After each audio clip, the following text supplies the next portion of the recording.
जय हिंद। आप देख रहे हैं साइंस टॉक्स और आज हम लोग बात करते हैं सोर्सेस ऑफ एनर्जी अर्थात ऊर्जा के विभिन्न स्रोत के बारे में। अगर स्रोत को देखें तो परंपरागत स्रोत है और गैर परंपरागत स्रोत है। तो ऊर्जा के स्रोत को देखने से पहले हम 2 मिनट में यह समझ लेते हैं कि ऊर्जा क्या है और इसके कौन कौन से रूप है। आप सभी जानते हैं कि किसी भी कार्य को करने के लिए जो हमारे अंदर क्षमता होती है, पावर होती है, उसी को हम लोग कहते हैं ऊर्जा कहते हैं। तो हर दुनिया की वस्तुओं में ऊर्जा होती है और हर जीव और अजीव प्राणियों में ऊर्जा होती है और ये सभी ऊर्जा की मदद से ही संसार में विभिन्न सारे कार्य किए जाते हैं। जैसे हम आपको अभी पढ़ा रहे हैं तो यहाँ भी मेरी ऊर्जा खर्च हो रही है, यानी दुनिया की कोई भी काम ऊर्जा की मदद से होती है। अगर हम लोग ऊर्जा के रूप को अगर हम लोग देखने की कोशिश करें तो ऊर्जा के विभिन्न रूप होते हैं। ऊर्जा के विभिन्न रूप है अर्थात प्रकाश ऊर्जा है, फिर आप जानते हैं कि ऊष्मीय ऊर्जा है, फिर आप जानते हैं कि ध्वनि ऊर्जा है, फिर आप जानते हैं कि विद्युत ऊर्जा है। ठीक है ना। इस तरह से विभिन्न प्रकार के ऊर्जाएं हैं इस धरती पर। ठीक है ना। तो ये विभिन्न प्रकार की ऊर्जाएं जो है, प्रकाश ऊर्जा है, ऊष्मीय ऊर्जा है, ध्वनि ऊर्जा है, विद्युत ऊर्जा है, ये सब ऊर्जा जो है एक रूप से दूसरे रूप में बदल कर विभिन्न प्रकार के कार्यों को संपादित करते हैं। तो हम लोग को ऊर्जा का स्रोत देखना है, अर्थात कहने का मतलब है कि ये सब ऊर्जा कहाँ से प्राप्त होती है, इसी को हम लोग को देखना है। यानी ये सब ऊर्जाएं जहाँ से प्राप्त होगी उसी को हम लोग ऊर्जा का स्रोत कहते हैं। तो आइए हम लोग देखते हैं कि परंपरागत स्रोत क्या है और गैर परंपरागत स्रोत क्या है।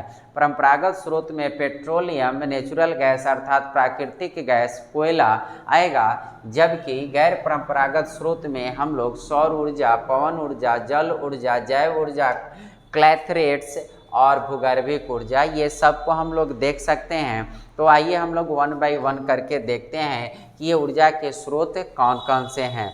तो परंपरागत स्रोत में अगर हम लोग बांटते हैं तो परंपरागत स्रोत का मतलब है कि एक परंपरा से आदिकाल से जिस स्रोत का ऊर्जा की प्राप्ति का हम लोग साधन इस्तेमाल कर रहे हैं उसी को परंपरागत स्रोत कहते हैं। जैसे पेट्रोलियम हम लोग बहुत पहले से प्राप्त कर रहे हैं, प्राकृतिक गैस हम लोग बहुत पहले से प्राप्त कर रहे हैं, कोयला बहुत पहले से हम लोग प्राप्त कर रहे हैं। जबकि गैर परंपरागत स्रोत जो हैं आधुनिक तकनीकों के आविष्कार होने के बाद इस्तेमाल करना हम लोगों ने शुरू किए हैं। जैसे सौर ऊर्जा, आज के डेट में हम लोग सूर्य के प्रकाश से विद्युत धारा प्राप्त करते हैं, फिर पवन ऊर्जा हवा से विद्युत धारा, फिर जल से विद्युत धारा, फिर जैव ऊर्जा भी विभिन्न प्रकार के क्लैथरेट्स है, भूगर्भिक ऊर्जा से भी हम लोग विद्युत धारा प्राप्त करते हैं। तो ये सारे ऊर्जा के रूप हैं आज के समय में जो हम लोग देखते हैं कि परंपरागत स्रोत और गैर परंपरागत स्रोत, यानी हम लोग ऊर्जा के स्रोत को, ऊर्जा के रूप को नवीकरणीय और अनवीकरणीय वे में भी बांटते हैं। तो ऊर्जा का वो रूप होता है, ऊर्जा का प्रकार होता है, लेकिन यह स्रोत है। स्रोत कहने का मतलब कि ये सारे ऊर्जा जो है परंपरागत क्या कहते हैं, नवीकरणीय ऊर्जा और अनवीकरणीय ऊर्जा, renewable energy, non renewable energy जो प्राप्त करते हैं, इन्हीं सभी स्रोतों से हम लोग प्राप्त करते हैं। अब अगर परंपरागत स्रोत में हम लोग पेट्रोलियम को देखें तो पेट्रोलियम को कहा जाता है कि चट्टान का तेल। ठीक है ना। इसको क्या कहा जाता है, चट्टान का तेल। ये पेट्रोलियम 2 शब्दों से बना है, पेट्रा और ओलियम। पेट्रा मतलब चट्टान होता है, पेट्रा मतलब चट्टान होता है और ओलियम का मतलब तेल होता है। चट्टान का तेल अर्थात इस मिट्टी से जो एक चिपचिपा गाढ़ा पदार्थ निकाला जाता है उसी को पेट्रोलियम कहा जाता है। और इसी पेट्रोलियम से हम लोग इसके क्या करते हैं, शोधन से विभिन्न प्रकार के पदार्थों का उत्सर्जन करते हैं, निकालते हैं। जैसे या इसी से हम लोग डीजल निकालते हैं, इसी से हम लोग पेट्रोल निकालते हैं, इसी से हम लोग केरोसिन निकालते हैं, इसी से हम लोग अलकतरा निकालते हैं, वगैरह वगैरह। इसके बहुत सारे उत्पाद होते हैं।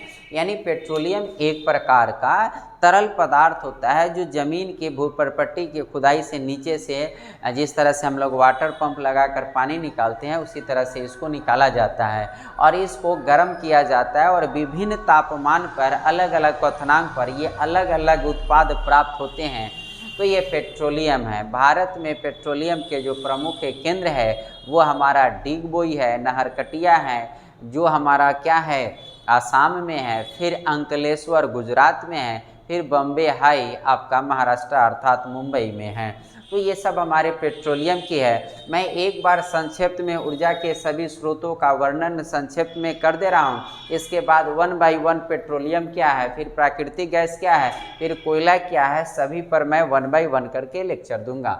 तो आइए आप देखिए पेट्रोलियम के बारे में हम लोगों ने समझा कि ये पेट्रोलियम एक चट्टान का तेल है, तरल पदार्थ है, जिससे डीजल, पेट्रोल, किरोसिन, अलकतरा जैसे उत्पाद प्राप्त करते हैं गर्म करके। अब आते हैं प्राकृतिक गैस से मीथेन गैस जानते हैं, ब्यूटेन गैस जानते हैं, प्रोपेन गैस जानते हैं, एलपीजी जो ब्यूटेन और प्रोपेन का मिश्रण है, ये सब एलपीजी गैस, मीथेन गैस, ये सब जो प्राप्त किए जाते हैं इसको हम लोग क्या कहते हैं, प्राकृतिक गैस, नेचुरल गैस कहते हैं। फिर कोयला हम लोग जानते हैं, कोयला तो परंपरागत ऊर्जा के स्रोत का महत्वपूर्ण साधन रहा है। कोयला भी 4 प्रकार के होते हैं, लिग्नाइट होते हैं, पिट होते हैं, आपका बिटुमिनस होता है और एंथ्रासाइट होता है। चारों कोयला का प्रकार होता है, इसमें एंथ्रासाइट और बिटुमिनस उत्तम क्वालिटी के होते हैं। तो ये पेट्रोलियम, प्राकृतिक गैस और कोयला, ये 3 जो है ऊर्जा के परंपरागत स्रोत है। तो मैंने एक बुनियादी समझ आपको इसके बारे में बताया, फिर 1 बाय 1 करके हम सबका उपयोग और सबके शोधन विधि मैं बताऊंगा। अब आइए हम लोग देखते हैं ऊर्जा के गैर परंपरागत स्रोत के बारे में हम लोग बात करते हैं। तो ऊर्जा के गैर परंपरागत स्रोत में अगर हम लोग पहले देखें तो सौर ऊर्जा है, फिर दूसरे नंबर पर अगर हम लोग देखें तो पवन ऊर्जा है, तीसरे नंबर पर जल ऊर्जा, चौथे नंबर पर जैव ऊर्जा, 5वें नंबर पर क्लैथरेट्स और 6ठे नंबर पर भूगर्भिक ऊर्जा है। ये 6 अति महत्वपूर्ण ऊर्जा के गैर परंपरागत स्रोत है। इसमें से अगर हम लोग सौर ऊर्जा की अगर बात करें तो सौर ऊर्जा का सोलर रेडिएशन का अगर हम लोग बात करें तो सूर्य के प्रकाश से जो अर्थात सूर्य से जो उत्सर्जन ऊर्जा का होता है उसी को हम लोग क्या कहते हैं, सौर ऊर्जा कहते हैं। सोलर एनर्जी जिसको आप लोग कहते हैं। तो सोलर एनर्जी का मतलब है कि सूर्य से जो प्राप्त ऊर्जा है उसको सोलर एनर्जी कहते हैं। अब सूर्य से भी जो प्राप्त ऊर्जा है उसको हम लोग व्यवहार में 2 रूपों में प्रयोग करते हैं। एक, सूर्य के प्रकाश को प्रकाश मानकर उसके जो फोटोन कण है, एनर्जी पार्टिकल है, उससे विद्युत धारा की प्राप्ति करते हैं, तो उसको हम लोग कहते हैं प्रकाशीय ऊर्जा। इसमें फोटोन काम आते हैं, यानी प्रकाश अति सूक्ष्म कणों से मिलकर बना है, जो एक्चुअली जो ऊर्जा बंडल है दैट इज कॉल्ड फोटोन। और इस फोटोन पार्टिकल को से हम लोग क्या करते हैं, सोलर पैनल बनाते हैं, अर्थात एक प्रकार का अर्धचालक का इस तरह का प्लेट होता है और फोटोन जो प्रकाश की ये जो कणें होती है इस अर्धचालक पदार्थों में, अर्धचालक प्लेट में क्या करती है, आवेश को उत्पन्न करती है। ठीक है ना, ये आवेश प्लस या माइनस के रूप में अर्थात इलेक्ट्रॉन का उत्सर्जन करती है, माइनस के रूप में इलेक्ट्रॉन का उत्सर्जन करती है। तो ये सोलर प्लेट कहलाता है। सोलर प्लेट एक प्रकार का अर्धचालक होता है जिस पर प्रकाश के कण अर्थात फोटोन पड़ते हैं तो वह उत्तेजित होकर आवेश की उत्पत्ति करता है, इलेक्ट्रॉन का उत्सर्जन करता है। और इसको हम लोग आवेश को इकट्ठा करके एक हम लोग बैटरी में संचित कर लेते हैं और फिर बैटरी से तारों में बहाकर फिर हम लोग घरेलू उपयोग में लाते हैं। तो ये हमारा प्रकाशीय ऊर्जा हो गया। फिर इसका तापीय ऊर्जा कहने का मतलब है कि सूर्य के प्रकाश में गर्मी भी होती है और इस गर्मी से हम लोग पानी को गर्म कर सकते हैं और पानी को गर्म करने के बाद उसे भाप जनरेट करके और फिर टरबाइन नचाकर हम लोग विद्युत धारा प्राप्त कर सकते हैं। तो सौर ऊर्जा से भी 2 प्रकार के विद्युत धारा प्राप्त करते हैं, एक प्रकाशीय ऊर्जा के रूप में, एक तापीय ऊर्जा के रूप में। इसमें फोटोन कण और इसमें गर्मी से हम लोग पानी को गर्म करते हैं। फिर पवन ऊर्जा है। पवन ऊर्जा का मतलब होता है कि हम लोग इस तरह से एक पुल बना देते हैं और इसके ऊपर बड़े बड़े पंखे लगे रहते हैं और ये पंखे जो है हवा से रोटेट होते हैं, नाचते हैं और ये यांत्रिक एनर्जी से हम क्या करते हैं, एक टरबाइन को नचाते हैं और टरबाइन को नचाकर जो आर्मेचर से जुड़ा हुआ है विद्युत धारा प्राप्त करते हैं। तो इस प्रकार का पवन ऊर्जा है। फिर हम लोग जल ऊर्जा की बात करें तो जल ऊर्जा में भी 2 प्रकार के आते हैं। जल अर्थात समुद्र में जो जल है या नदियों में जो जल है तो कहीं के भी धरती के जल है जिसका हम लोग ऊर्जा के रूप में इस्तेमाल करते हैं, ऊर्जा प्राप्ति के रूप में, तो इसका भी दो तरह से करते हैं। जिस तरह से यहाँ दो तरह से सौर ऊर्जा में, इसमें भी दो तरह से करते हैं जल ऊर्जा में। जल ऊर्जा आप जानते हैं कि पानी बह रहा है, यानी पानी में एक तरंग होती है, यानी गति होती है, काइनेटिक एनर्जी, यांत्रिक एनर्जी, मैकेनिकल एनर्जी। तो यांत्रिक ऊर्जा होती है, और पानी जब जलधारा बह रही है तो उसमें हम टर्बो फैन लगा देंगे और उससे हम टरबाइन नचाल देंगे तो उसे विद्युत धारा प्राप्त हो जाती है। तो इसको भी हम लोग क्या कहते हैं, तरंग ऊर्जा से हम लोग, यानी उसकी गतिज ऊर्जा से यांत्रिक ऊर्जा को टरबाइन नचाकर हम विद्युत ऊर्जा में प्राप्त करते हैं। तो एक जल ऊर्जा का ये भी हमारा एक स्रोत हो गया। दूसरा हो गया कि तापीय ऊर्जा, जल में गर्मी होती है, उष्मा होती है, और उस उष्मा से हम लोग फिर भाप जनरेट करके और टरबाइन को नचाकर विद्युत धारा प्राप्त करते हैं। तो इसको भी हम लोग क्या कहते हैं, जल ऊर्जा ही कहते हैं। तो इस दोनों विधि से हम जल से भी एनर्जी की प्राप्ति करते हैं। अब आते हैं जैव ऊर्जा।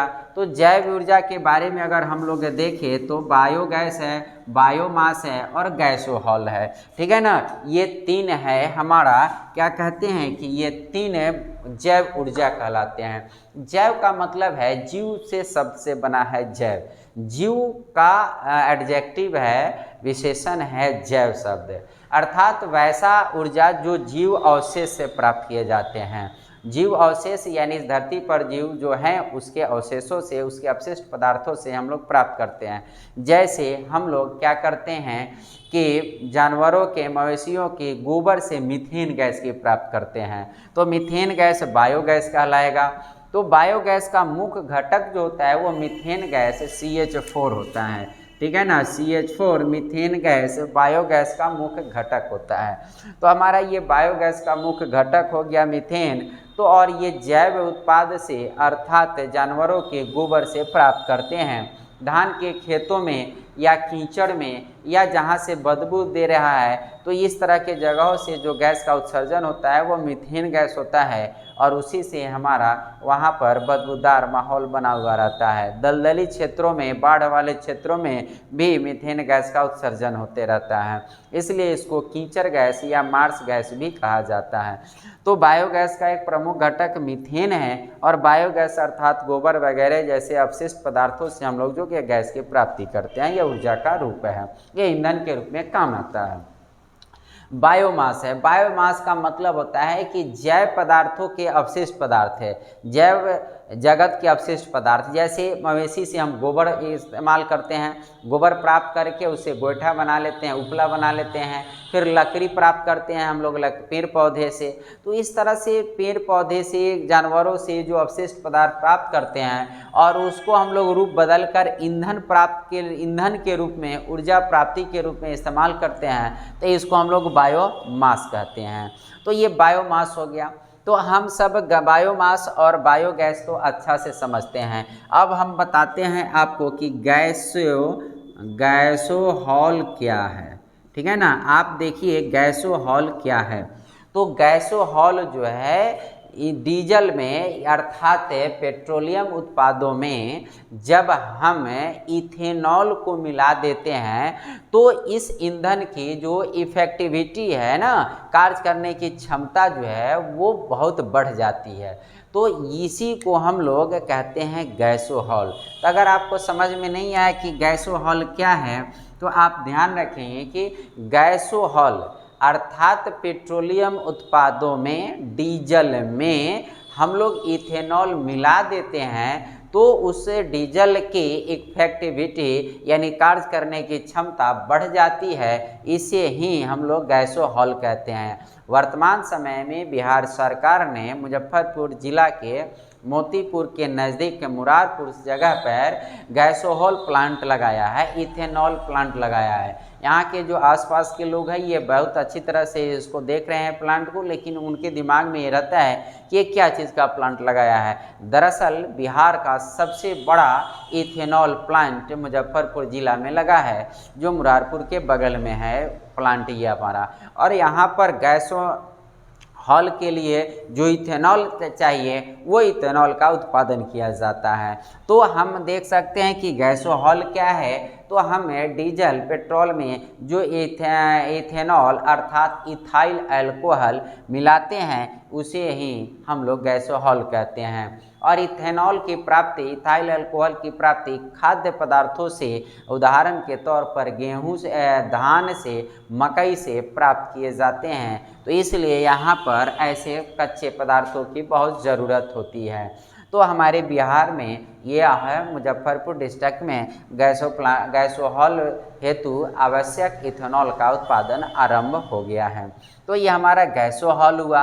अब फिर है क्लैथरेट्स है। अब ये क्लैथरेट्स भी अगर आप देखते हैं तो एक प्रकार से यह क्लैथरेट्स जो है यह मीथेन गैस की ही प्राप्ति का स्रोत है। अब ये सोच रहे होगा मीथेन गैस के बार बार ये बोल रहा है, मीथेन गैस एक अच्छा ईंधन होता है, वह जलता एक है आपको एलपीजी गैस की तरह। और ये कैसे होता है? आप सब जानते हैं ना कि आप समुद्र में अगर देखेंगे तो समुद्र में बहुत सारे अलग अलग अवशिष्ट पदार्थ होते हैं। तो आमतौर से 10 मीटर की गहराई पर, समुद्र के अंदर 10 मीटर की गहराई पर, ठीक है ना, समुद्र के नीचे 10 मीटर की गहराई पर होता है क्या है कि कुछ कण ऐसे होते हैं, कुछ पिंड्स होते हैं या टुकड़ा कह सकते हैं, जिस टुकड़ा में क्या होते हैं, मीथेन गैस के अणु फंसे हुए रहते हैं, मीथेन गैस के अणु फंसे हुए रहते हैं। तो इसी पिंड्स को क्लैथरेट्स कहते हैं, क्लैथरेट्स कहते हैं, ठीक है ना। और ये क्लैथरेट से ये पिंड है और इससे मीथेन गैस की प्राप्त होती है। इसे कैसे किया जाता है? ये जो इस तरह के पिंड है इसको बाहर निकाला जाता है और इसको गर्म किया जाता है, और गर्म करने के बाद इससे CH4 निकलना शुरू करता है। क्लैथरेट्स क्या है? एक प्रकार का समुद्र में पाया जाने वाला टुकड़ा है जो मीथेन गैस से युक्त होता है, यानी मीथेन गैस के अणु इसके बीच में फंसे रहते हैं, ठीक है ना। और इसको बाहर निकालकर गर्म करके मीथेन गैस बाहर निकाल लिया जाता है। तो ये क्लैथरेट्स हो गए। अब अगर हम लोग बात करते हैं कि भूगर्भिक ऊर्जा स्रोत क्या है, तो भूगर्भिक ऊर्जा स्रोत का मतलब है जियोथर्मल एनर्जी, अर्थात ये पृथ्वी की सतह जो है, भूपर्पट्टी है, यह भी ऊर्जा का अच्छा स्रोत है। किस रूप में? हीट के रूप में, यानी पृथ्वी के अंदर गर्मी होती है, उष्मा होती है, और उस उष्मा से हम लोग ऊर्जा की प्राप्ति कर सकते हैं। ऊर्जा के रूप को तो बदले ही जाते हैं। जैसे भारत में पूगा घाटी और मणिकरण 2 ऐसे क्षेत्र हैं जहाँ पे भूगर्भिक ऊर्जा संयंत्र लगाए गए हैं।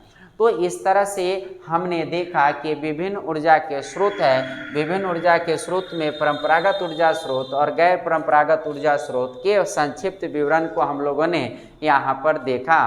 तो ये हमारे भारत में भी कि बहुत अनेक प्रकार के ऊर्जा के परंपरागत स्रोत और गैर परंपरागत स्रोत विकसित हैं और भारत की ऊर्जा की आपूर्ति हो रही है।